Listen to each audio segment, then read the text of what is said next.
Well, here we are at Dubs Kustoms. It's a special day today. It's the Dubster's birthday. So we're gonna go see if we can find this guy and surprise him. He's turning into an old dog. Hey, Dubs!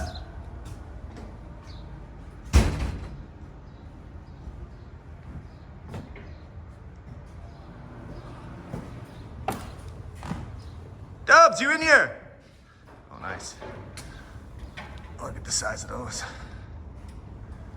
Beauty. Oh, he's got to be here somewhere.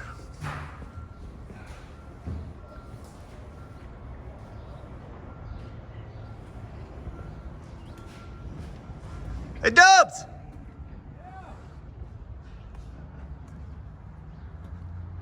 What's going on, brother?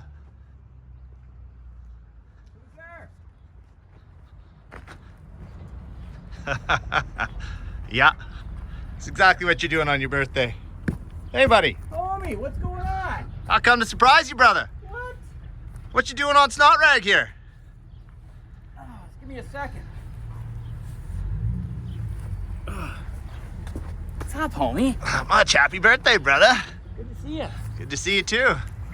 No, you know, I figured that it's my birthday, and on my birthday, the Dubster works on whatever the hell he wants. You want to share how old you are there? Not really.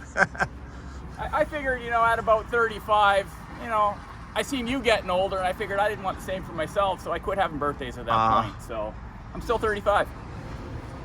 But I thought I would, you know, spend the day working on Snot Rag, throwing the starter in, some plugs, maybe fitting the headers a little bit, getting a little closer. I want to do burnouts in this thing this year, so it's something that always keeps me driven, right? I love the old Bronco motor, and I want to hear it come to life again. So. Right on. Well, let's do a little on location for your birthday. How's that sound? Well, it's going to slow down my progress, but yeah, sure, I guess. All right, Let's do it.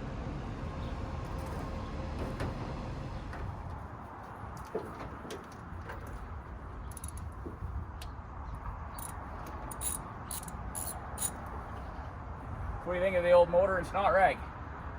Yeah, small block Ford.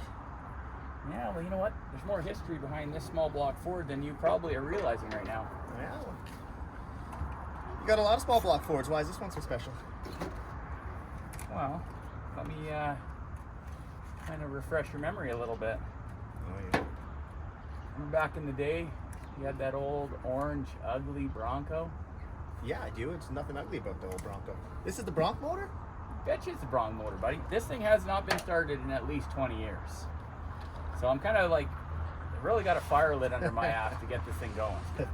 So I'm just slowly, piece by piece, putting her together. Changed the plugs today, got new plug wires. We got a new carburetor under here. It's gonna run pretty good. When I did put this in here though, she was just about seized. So it took me a little while to put a little bit of oil down each cylinder, rock it back and forth, and get it so it would kind of rotate 360 degrees. But I got it. It was just lightly seized. But if we would have left it any longer, it would have been a lot tougher, that's for sure. You know, that Bronco, it was an 85. Got that, yeah, probably 25, maybe more, years ago. Yeah. We were headed up north pipelining. Yeah. It did good up there, you know, 4x4, did good. I had to leave early though, eh? I had to leave early and I left that truck up there for you to bring back. And that's right. Remember I had the most epic trip back? No, you didn't. You blew my motor up is what you did. Dude, that thing would have blown up regardless. You filled it full of swamp water, bud. Man, I did not fill it full of swamp water. That water was as clean as I could get it. You know, okay, I've told you this story 100 times. Mm-hmm. You know, I had to do what I had to do. I did not know that your engine had overheating problems. Number one, you just said, can you bring this truck back to me? And I said, of course, buddy, you're my best friend. I'll do that in a heartbeat. Jump in it, didn't know it was gonna overheat. It started overheating right away. You probably knew. No, man. That's probably why you didn't want to drive it back. No, it was fine. But dude, when we took the motor apart to rebuild it, there was pine needles, leaves. It was packed solid. Like it was swamp water. There couldn't have been leaves and stuff. I brushed the leaves off the top of the water before I poured it in. Sure you did. It was ditch water though. Yeah. Like I wouldn't necessarily say swamp water, but it was ditch water for sure. It was as clean as I could get it. I made sure that I didn't scoop up any small toads or frogs or anything like that. It was as clean as I could get it, but it was either that or I would have been thumbing it down the road. Yeah, I guess it really ended up all right, because getting it rebuilt, this motor used to rip, man. This is when we used to be ripping up the dynamite plant back in Quinella, eh? Just tearing it up. Yeah. And she kept up with all the trucks. Yeah, no, and it worked out good for me too, because when I bought it off of you, it was freshly rebuilt. Yeah, and funny to hear that it's almost ceased again in your time. If it wasn't for this guy right here, this motor would not be here because you had abandoned it. Yeah, life. That's cool. It's good to see it in snot rag too. Well, that's what I'm thinking. I bet you at best it had 5,000 kilometers on it. Oh, now, I don't know why it was lightly stuck. I'm thinking rust ring, but I eased it around and it did, it cleaned up. So I'm kind of thinking, couple of revs and she'll be cleaned right out and ready to rip. So I'm hoping that within the next, month or two, a guy could at least go out in front of the shop and do a few burnouts. You still got the headers and such? I do, yeah. Okay. I don't throw that stuff away, bud. I keep this stuff. I cherished this motor. Yeah, it's fun that it's got to be over 25 years, bud. I know. Like what? Yeah, we've been friends since we've been 10. Yeah. Right? Some would say too long. Yeah, well, I wouldn't say, well, I guess. Yeah, you are hard to deal with sometimes. But, it's got tons of our history. Yeah. So this is a motor that I'm not giving up. Yeah, for sure. Like, you were so quick to give up on it, but I wasn't. So I tell you, a lot of the guys we went to school with, they knew the Bronco. Oh, yeah. That thing was a beast. And the only reason why was the typical Bronco. It was just rotten. I remember turning a corner in that thing and everything. It had those 2-inch lifts in it. The whole cab, everything shifted off the frame. And I'm like, okay, well, time to shut her down. And I was moving. I moved down to the Okanagan area there, and you bought her off me, which is great, because now look at, here it is. Remember, it always had that, I swear it had a leak in the tank. Remember, I always had air bubbles coming up through the filter? Yeah, it did. I'm sure the pickup tube in the tank must have had a pinhole in it. And so I think it constantly was getting air.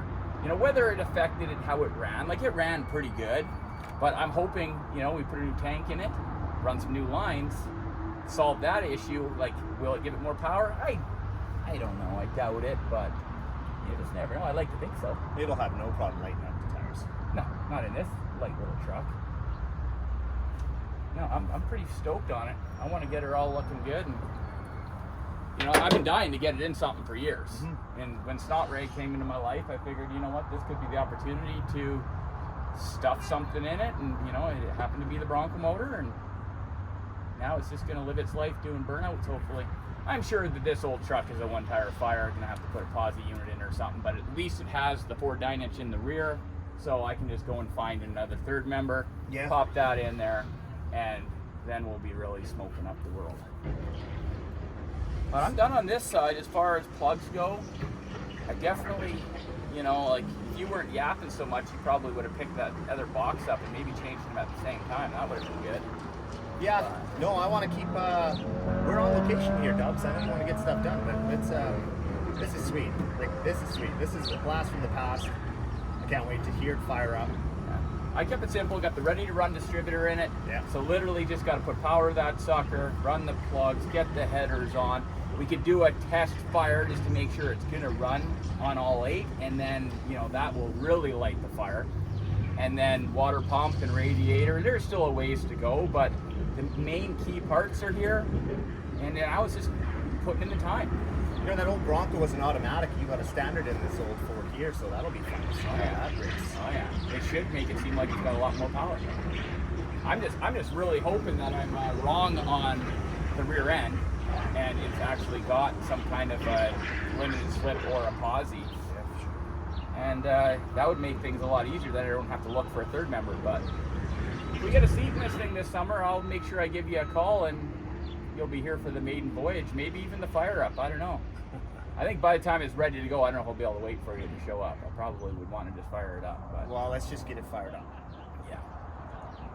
But here we are, just sitting here chatting about it, and that ain't really getting the job done. Well, I want to go look at some other stuff you got here in the lot. Okay. We'll come back to this. Okay. Yeah. Let me put this stuff away, and I'll put the hood on it later. And what else do you want to look at? Well, let's go that way. We'll go check that one out. All right. Let's do it.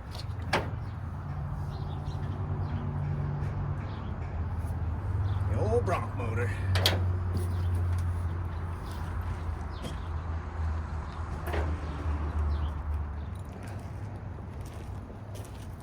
So this is another one that I wanted to see.